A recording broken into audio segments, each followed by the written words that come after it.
எப்படி எப்படி பெண்களோட பாதுகாப்பு தான் டாப். தன்னோட சொந்த மனைவியவே டிவோர்ஸ் வாங்குற அளவுக்கு கொடுமைப்படுத்திருக்கிறாரு தாவேகா தலைவர் விஜய்.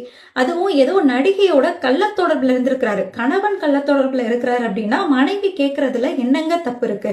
ஸோ இதை தட்டி கேட்டதுக்காக அவங்களுக்கு பொருளாதார ரீதியா எந்த ஒரு உரிமையுமே கொடுக்காம, அதாவது கையில காசே கொடுக்காம வீட்டுக்குள்ளேயே அடைஞ்சுக்கடா அப்படின்னு சொல்லிட்டு ஹோம் அரெஸ்ட் பண்ணி வச்சிருந்திருக்காரு. இவ்வளவு கொடூரமான வேலைகளை தாவேகா தலைவர் விஜய் செஞ்சிருக்காரு.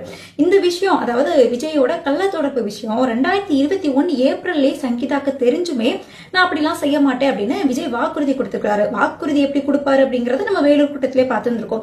சோ அதை நம்பி சங்கீதா கூட இருந்தாலுமே ரெண்டு பேரும் சேர்ந்து ஃபாரின் போறது, ஃபாரின்ல எடுத்த போட்டோஸை வந்து சோசியல் மீடியால அப்லோட் பண்றது அப்படின்னு எல்லாம் மீறி போயிட்டு இருந்திருக்கு அவங்களோட ரிலேஷன்ஷிப்.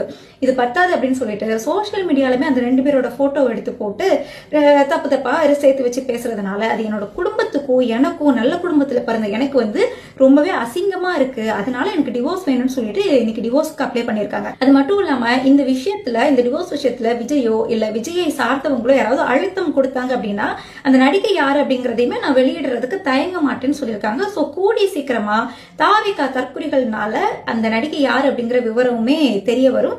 அதுக்கு முன்னாடி யாரு அப்படின்னு நம்மளே வந்து சொல்ல வேண்டாம், அவங்களே சொல்லுவாங்க சீக்கிரமா. சோ இப்ப இங்க என்ன பிரச்சனை அப்படின்னா, இது விஜயோட குடும்ப வாழ்க்கையா இருந்தாலுமே பொது வாழ்க்கை அப்படின்னு வந்ததுக்கு அப்புறமா என்ன தனியா குடும்ப வாழ்க்கை வேண்டி இருக்கு. சோ தன்னோட சொந்த மனைவிக்கே துரோகம் செஞ்சு அவங்க இந்த அளவுக்கு கொடுமைப்படுத்தக்கூடிய நீங்க நாளைக்கு உங்களுக்கு வாக்கு போடக்கூடிய மக்களுக்கு துரோகம் செஞ்சு அவங்களை கொடுமைப்படுத்த மாட்டீங்க அப்படிங்கிறது என்ன நிச்சயம் இருக்கு? பெண்களோட பாதுகாப்பு தான் டாப் அப்படின்னு சொல்ற நீங்க உங்க கட்சியை சேர்ந்த அஜிதா அவங்க வந்து ஐசியூல இருக்கும்போது மலேசியால போய் டான்ஸ் ஆடி என்ஜாய் பண்ணீங்க. அதுக்கப்புறமா கிறிஸ்துமஸ்ல டான்ஸ் ஆடினீங்க.